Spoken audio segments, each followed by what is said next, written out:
In this video, I will show you how Perplexity searches the web and generates results from an SEO perspective.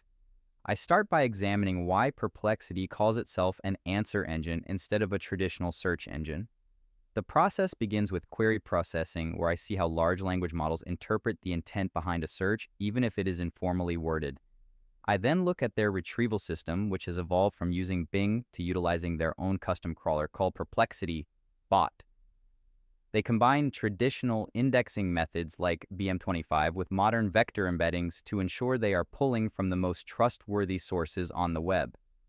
Perplexity immediately identifies 5 key sources, including Reddit and YouTube, to gather the necessary data.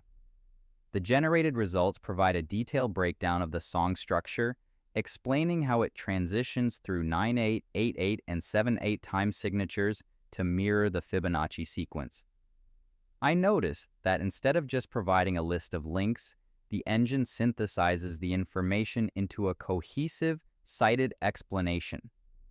Finally, I explore how this impacts SEO, noting that Perplexity prioritizes helpfulness and authority over traditional click-through metrics. This marks a significant shift in how we track organic traffic and search performance in tools like Google Analytics. If you found this walkthrough helpful, please consider liking the video and subscribing for more quick tips and tutorials.